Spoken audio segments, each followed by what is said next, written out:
Statement जारी किया, आप याद कीजिए, उन्होंने कहा था कि हम मेंस का जब मूल्यांकन कॉपी का होगा तो उसका हम वीडियोग्राफी करेंगे, करवाएँगे। इतनी पारदर्शिता की बात आप क्यों कर रहे हैं? सबसे बड़ी बात है, इतना बड़ा ऑर्गेनाइजेशन, आप उसके आलंबरदार हैं और आप में ये विश्वास नहीं है कि ईमानदारी से ये वर्क हो सकता है?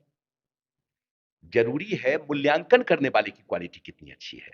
अगर वो अच्छा है, वीडियोग्राफी करवाइए, नहीं करवाइए, बेहतर रिज़ल्ट होगा। अगर मूल्यांकन करने वाले लोग ही अगर ठीक नहीं हैं और वैसी स्थिति में आप वीडियोग्राफी ही करवा देंगे तो क्या मार्क्स बेहतर आ जाएगा? नहीं आ सकता। तो ओवरऑल सुधार की ज़रूरत है ताकि इस प्रकार की बातें ना हो। चूँकि एक बात तो मानते हैं, यहाँ के स्टूडेंट में स्ट्रेंथ है, बहुत विषम परिस्थिति में रह के मेहनत करता है, बहुत अच्छा करता है। तो ऐसे स्टूडेंट के लिए जो कल का भविष्य है, आप उसके लिए कम से कम एक न्यायपूर्ण काम करें, बहुत ज़रूरी है। इसलिए कि यहाँ पे और कोई विकल्प नहीं है। लोअर मिडल क्लास के बच्चे आते हैं, गार्जियन मशक्कत करके यहाँ भेजता है, वो एक नौकरी प्राप्त कर लेगा, तो एक इज़्ज़तदार समाज में उसका एक स्तर क्रिएट होगा। तो वैसी स्थिति में जी-जान लगा के बेचारा मेहनत करता है। तो अगर ये एक एग्ज़ाम जो एक प्रतिष्ठित एग्ज़ामिनेशन है, अगर ये फेयर नहीं होगा, तो उनके साथ न्याय करेगा कौन? जय हिंद साथियों, अभी हम लोग उपस्थित हैं एग्जाम टूर चैनल पर और आपसे आज चर्चा करेंगे। लगातार आप लोगों का कमेंट आ रहा था बीपीएससी को लेकर, इतना कट ऑफ क्यों चल गया, क्या क्या धांधली हो रहा है और बच्चे लोग जो लगातार हाथ उत्साहित हैं उनको लेकर मैं दृष्टिकोण आईएएस के पास पहुंच चुका हूं और सुबोध सर का इस पर इंटरव्यू लिया जाएगा। सर, आपका स्वागत है एग्जाम टूर पर। धन्यवाद सबसे पहले तो आपको भाई।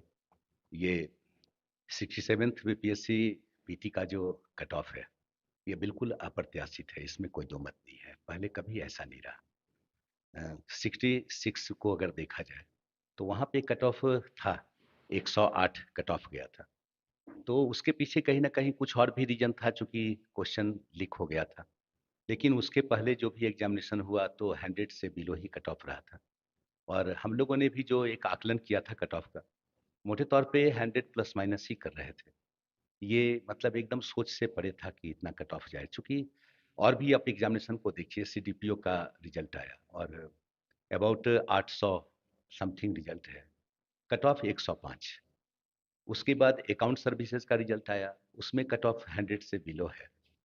आखिर ये बीपीएससी का रिज़ल्ट 1100 11,000 से ऊपर है और कट ऑफ 113 क्यों? जबकि फिर सभी कल एक सर 15 रिजल्ट दिया गया। जी। कल 15 हाँ, रिजल्ट कल दिया 15 रिज़ल्ट दिया गया, लेकिन ये मतलब कि अस्वाभाविक ही है ना। चूँकि अगर सुधार ही होना है या रिज़ल्ट को फेयर करना है तो ओवरऑल होना चाहिए, ये 15 क्यों होना चाहिए? ये तो और संशय क्रिएट करता है। तो मुझे लगता है कि बीपीएससी के मुद्दे पे या बीपीएससी इस एग्ज़ामिनेशन के संदर्भ में ओवरऑल सुधार की ज़रूरत है। पीटी से लेकर एकदम मेंस तक में सुधार की ज़रूरत है, चूँकि जब से मुझे याद है और बीपीएससी हो रहा है, तब से अक्सर बीपीएससी का रिज़ल्ट विवाद का मुद्दा रहा है। आप ऐसे सोचिए कि आज स्टूडेंट का स्ट्रेंथ बढ़ रहा है, यानी अपीयर होने वाले स्टूडेंट की संख्या बढ़ रही है। स्टूडेंट की क्वालिटी बेहतर हो रही है, जैसा कि आप चेयरमैन का इंटरव्यू सुने होंगे। लेकिन क्वेश्चन के स्टैंडर्ड में कोई चेंज ही नहीं आ रहा है। ये बहुत बड़ा प्रॉब्लम है। जैसे स्टूडेंट बढ़ रहा है या फिर क्या कहता है कि संसाधन भी बढ़ रहा है, तो आपके लेवल में भी तो कुछ बेहतर होना चाहिए। लेकिन आप अक्सर देखेंगे बीपीएससी एग्जामिनेशन हुआ, 66 का आप क्वेश्चन एक बार देखिएगा। हिस्ट्री का ओवरऑल क्वेश्चन रिपीटेड है। साइंस का अबाउट 50% क्वेश्चन रिपीटेड है। किसी भी साल का क्वेश्चन उठा के देख लीजिए तो उनका रिपीटेड क्वेश्चन होता है। इसका मतलब उनके पास कोई एक्सपर्ट नहीं है। अगर एक्सपर्ट होता तो क्वेश्चन का स्टैंडर्ड बिल्कुल अलग होता। और आप आए दिन मैं यूट्यूब पे अक्सर देखता हूँ, आप भी देखे होंगे। इधर जब से बीपीएससी लगातार एग्जामिनेशन ले रही है, तब से आप देखेंगे कोई भी बंदा एक गाइड लिखता है और मज़े से एकदम यूट्यूब पे बोलता है इसको पढ़ो, 100% क्वेश्चन लड़ जाएगा। इसका मतलब मोटे तौर पे वो जानता है कि इनका क्वेश्चन रिपीटेड होगा, 60 क्वेश्चन ऐसा होगा, इसलिए वो बोलते हैं। तो ये रिजल्ट तो गड़बड़ होगा ही, इस स्थिति में होगा, जबकि मतलब कि पूरा का पूरा सुधार हो तो बेहतर सर, है। रिपीटेड होने के बावजूद हम देखते आ रहे हैं प्रत्येक साल जब भी बीपीएससी का रिजल्ट आता है या आंसर की जारी किया जाता है तो 5-7 क्वेश्चन हमेशा गलत हो जाता है। ऐसा क्यों किया जाता है और क्यों होता है? देखिए सर, इसके पीछे 2 रीज़न है। एक रीज़न तो सबसे पहले ई विकल्प है। चूँकि ये ई जो विकल्प है, ये आरोपित विकल्प है। चूँकि अभी तक जो जब से ई विकल्प लागू हुआ और मैंने उस वक़्त से क्वेश्चन को देखा है, तो ई विकल्प पूरे क्वेश्चन का जो आंसर होता है, मुश्किल से 7 से 9 तक होता है। इसका मतलब ई के लिए क्वेश्चन बनाया ही नहीं गया। ई आरोपित लगता है। दूसरी बात, क्वेश्चन अगर क्विज टाइप होगा और ई विकल्प रहेगा, चूंकि ई विकल्प जो है ये कंक्रीट आंसर का डिमांड करता है कि भाई जितना भी विकल्प है आप ओवरऑल देखिए, अपने आप में ये दो विकल्प लिए हुए हैं, एक उपरोक्त में से सभी सही, या उपरोक्त में से क्या एक से अधिक गलत, या एक से अधिक सही। तो इसमें अबाउट दो विकल्प समाहित हो जाता है। तो वैसी स्थिति में एकदम कंक्रीट आंसर को ढूंढना बहुत सहज नहीं होगा, तो वहां पे विवाद का मुद्दा बना ही रहेगा। Number one. नंबर टू, अगर कोई एक्सपर्ट क्वेश्चन सेट करता है, अगर वो text book based question set करता है या फिर करेंट मैगजीन अखबार बेस्ड क्वेश्चन सेट करता है, अगर वो अपना आंसर जारी करेगा तो कभी गलत नहीं होगा। इसका मतलब है कि क्वेश्चन जो सेट हो रहा है वो कहीं ना कहीं से मतलब कि वो कॉपी किया जा रहा है। जैसा कि आपने चेयरमैन का सुना होगा, एक इंटरव्यू आया था, उन्होंने स्पष्ट रूप से कहा कि भाई अगले बार से जो एग्जामिनेशन होगा वो क्या कहता है 150 क्वेश्चन का ही होगा, लेकिन 50 क्वेश्चन टफ होगा, 100 क्वेश्चन आसान होगा, 50 क्वेश्चन 2 नंबर का होगा। जस्ट वही चीज तो है। 50 क्वेश्चन वैसा है जो आप करंट से पूछते हैं, आप सेट करते हैं, आप इकोनॉमिक सर्वे का वहां पे इस्तेमाल करते हैं, आप बजट का इस्तेमाल करते हैं, बिहार सर्वे का इस्तेमाल करते हैं, बाकी सारा वही होता है ट्रेडिशनल, कहीं ना कहीं से कट पेस्ट किया हुआ, उठाया हुआ, रिपीटेड। तो जो स्थिति आज है कल वही होनी है। यही सहज और असहज की बात तो यही है, और तो कुछ है नहीं। तो मोटा मोटी लगता है कि मतलब अगर एक्सपर्ट बेहतर हो, क्वेश्चन अच्छा सेट हो, और जो सेट क्वेश्चन करे अगर वो जवाब दे, आंसर जारी करे या आंसर देता हो सही, तो गलत होने की कोई संभावना नहीं है।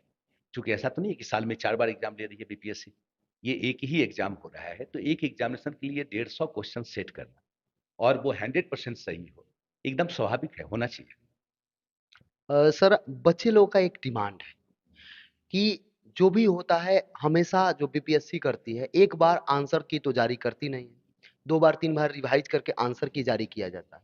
और इस बार 67वीं को लेकर जो विवाद चल रहा है और बच्चे लोग जो लगातार बोल रहे हैं कि अभी सीबीआई जांच हो और जांच होना चाहिए, बच्चे लोग का जो डिमांड है उसमें सभी बच्चे का आरोप है कि 8 से 9 क्वेश्चन गलत है।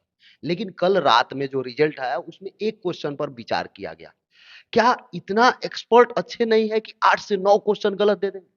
जैसे मैं एक छोटी सी बात पूछता हूँ, जब भी क्वेश्चन गलत होता है और लड़के अगर डिमांड करते हैं कि इसको सुधारा जाए, तो लड़के रेफरेंस हर वक्त टेक्स्ट बुक का देते हैं, एनसीईआरटी का देते हैं। मैंने आज तक नहीं सुना कि बीपीएससी ने अपनी सफाई में किसी टेक्स्ट बुक या एनसीईआरटी के किसी पेज की बात की तो हो। किसको मान?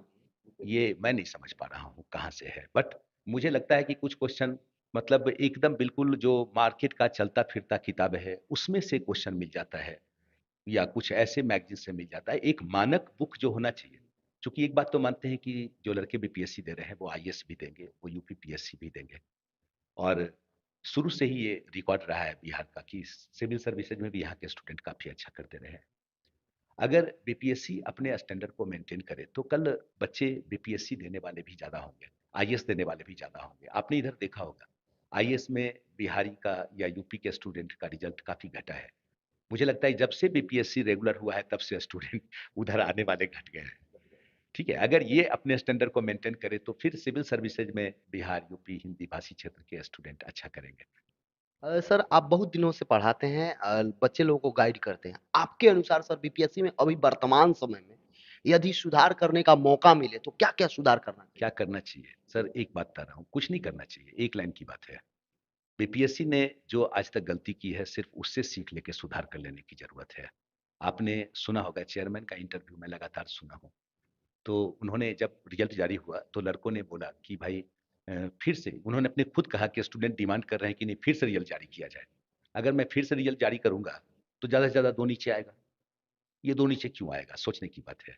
जब कैलकुलेटेड रिजल्ट है तो 5 बार आप जारी करेंगे वही आएगा, उससे ऊपर नीचे नहीं आ सकता। नंबर नंबर टू, उन्होंने पीटी का मतलब क्वेश्चन आउट हुआ, याद आ रहा है 66 में। तो पीटी का क्वेश्चन आउट हुआ तो जाहिर सी बात है कि ये दोबारा ना हो गलती, इसके लिए क्या बीपीएससी कर रही है, इसके लिए क्या प्रयास है, ये ज्यादा जरूरी था।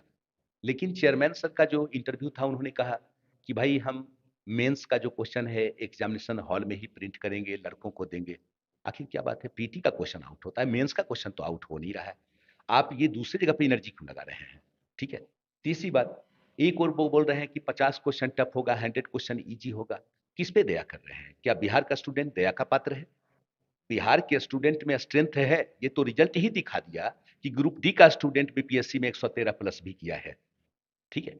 इसका मतलब है कि इसको ईज़ी और टफ कहने की कोई बात नहीं है। ओवरऑल आप एक स्टैंडर्ड को मेंटेन कीजिए, नेगेटिव मार्किंग कीजिए। ई के कारण जो ये विरोधाभास बना हुआ है, ये सिर्फ़ स्टूडेंट के लिए प्रॉब्लम नहीं है, ये बीपीएससी के लिए भी प्रॉब्लम है। चूँकि जब भी वो आंसर देंगे, ये विरोधाभास होगा, 8-10 क्वेश्चन पे माथापच्ची चलता रहेगा, वो कभी नहीं सुधरने वाला है। इसलिए कि ये जो विकल्प है, ये कंक्रीट आंसर माँगता है, कंक्रीट मतलब कि आंसर का डिमांड करता है। तो वैसी स्थिति में इसमें भी सुधार की ज़रूरत है। तो चेयरमैन सर का जो आप इंटरव्यू देख लीजिए तो आपको लग जाएगा कि सारी कमी दिखाई दे रही है। जो भी वो बात करते हैं वो कहीं न कहीं वहाँ पे संशय दिखाई देता है, ठीक है? तो संशयपूर्ण क्यों? आप ऐसे सोचिए कि अभी-अभी रिज़ल्ट कुछ दिन पहले हुआ है। जस्ट 29 तारीख को आपने मेंस का एग्ज़ामिनेशन के लिए आपने डेट अनाउंस कर दिया। बताइए किस स्टूडेंट को पता था कि पीटी में उसका रिज़ल्ट होगा? जब उन्होंने प्रोविज़नल आंसर देखा होगा, तब उन्होंने सोचा होगा मेरा होगा। जब फाइनल रिज़ल्ट आया, तो उसमें से लगभग लोग इधर-उधर हो गए होंगे। अब जिनका हुआ है, उनमें से कई ऐसे स्टूडेंट होंगे जो उसने मेंस पे कुछ पढ़ा ही नहीं होगा। अब सोचिए कि जो बाहर हो गए, वो भी पनिशमेंट के शिकार है। जो मेंस देंगे, उनको ही पनिशमेंट ही मिल रहा है। वो कोई मेंस के लिए अपने आप को सहज महसूस नहीं कर रहे हैं। आखिर कोई एक फिक्स होना चाहिए ना कि भाई पीटी के रिजल्ट और मेंस के बीच क्या अंतराल होना चाहिए। यहाँ भी सुधार की ज़रूरत है, ठीक है? उन्होंने स्टेटमेंट जारी किया, आप याद कीजिए, उन्होंने कहा था कि हम मेंस का जब मूल्यांकन कॉपी का होगा तो उसका हम वीडियोग्राफी करेंगे, करवाएँगे। इतनी पारदर्शिता की बात आप क्यों कर रहे हैं? सबसे बड़ी बात है, इतना बड़ा ऑर्गेनाइजेशन, आप उसके आलंबरदार हैं और आप में ये विश्वास नहीं है कि ईमानदारी से ये वर्क हो सकता है। ज़रूरी है मूल्यांकन करने वाले की क्वालिटी कितनी अच्छी है। अगर वो अच्छा है, वीडियोग्राफी करवाइए, नहीं करवाइए, बेहतर रिज़ल्ट होगा। अगर मूल्यांकन करने वाले लोग ही अगर ठीक नहीं हैं और वैसी स्थिति में आप वीडियोग्राफी ही करवा देंगे तो क्या मार्क्स बेहतर आ जाएगा? नहीं आ सकता। तो ओवरऑल सुधार की ज़रूरत है ताकि इस प्रकार की बातें ना हो। चूँकि एक बात तो मानते हैं, यहाँ के स्टूडेंट में स्ट्रेंथ है, बहुत विषम परिस्थिति में रह के मेहनत करता है, बहुत अच्छा करता है। तो ऐसे स्टूडेंट के लिए जो कल का भविष्य है, आप उसके लिए कम से कम एक न्यायपूर्ण काम करें, बहुत ज़रूरी है। इसलिए कि यहाँ पे और कोई विकल्प नहीं है। लोअर मिडल क्लास के बच्चे आते हैं, गार्जियन मशक्कत करके यहाँ भेजता है, वो एक नौकरी प्राप्त कर लेगा, तो एक इज़्ज़तदार समाज में उसका एक स्तर क्रिएट होगा। तो वैसी स्थिति में जी-जान लगा के बेचारा मेहनत करता है। तो अगर ये एक एग्ज़ाम जो एक प्रतिष्ठित एग्ज़ामिनेशन है, अगर ये फेयर नहीं होगा, तो उनके साथ न्याय करेगा कौन? सर, बहुत सारे बच्चे हैं जिनका उम्मीद था कि मेरा रिज़ल्ट होगा, नहीं हुआ। और बहुत ऐसे बच्चे हैं जिनका रिज़ल्ट हो गया, उनको उम्मीद नहीं था कि मेरा होगा। जी। तो इस परिस्थिति में बहुत बच्चे डिप्रेशन के शिकार हो रहे हैं। एक शिक्षक होने के नाते उनको आप क्या संदेश मैं एक ही संदेश दूँगा कि वो हिम्मत ना हारें, अपने हौसला को रखें, बहुत दमखम है यहाँ के स्टूडेंट में। मैं आज से नहीं पढ़ा रहा हूँ, मैं 98-99 से पढ़ा रहा हूँ लगातार। और हाँ, सुधार के लिए प्रयासरत ज़रूर होना चाहिए। मैं पहले भी एक वीडियो बनाया था, तो उसमें बोला था बच्चों को कि भाई आप लोग चेयरमैन के नाम से मेल कीजिए और ये बात कीजिए कि क्वेश्चन के स्टैंडर्ड को बेहतर किया जाए। दूसरा, नेगेटिव मार्किंग जो है उसको 3:1 किया जाए। और क्वेश्चन सेट करने के लिए एक्सपर्ट की एक बेहतर टीम हो। ऐसा नहीं कहीं से कट पेस्ट करके उठा के डाल दिए। अब तो सोचिए वैसी स्थिति में जिस मैगज़ीन को जो लड़का पढ़ा होगा वो ज़्यादा बनाएगा। अगर उस मैगज़ीन को कोई नहीं पढ़ा होगा वो कम बनाएगा। तो ये तो एक तरह से मतलब क्या कह सकते हैं निकम्मापन की स्थिति हो गई। तो मुझे लगता है कि अगर सारे लोग मिल-जुल कर प्रयास करें तो पॉज़िटिव हो सकता है, इसमें कोई दो मत नहीं है। और बीपीएससी को सुधार करना पड़ेगा। जैसे मैं देख रहा हूँ स्टूडेंट में जिस प्रकार का अभी हतोत्साहित हुए हैं, तो ऐसा नहीं कि वो कल हतोत्साहित रहेंगे, वो फिर ठीक होंगे और मेहनत करेंगे। तो वैसी स्थिति में अगर थोड़ा-सा प्रेशर रहा और यहाँ के बुद्धिजीवी लोग हैं, अगर उन लोगों का भी थोड़ा-सा कोशिश रहा, तो वैसी स्थिति में बीपीएससी में सुधार होगा और कल रिजल्ट भी अच्छा होगा। सर समय देने के लिए बहुत-बहुत धन्यवाद। धन्यवाद आपको भी।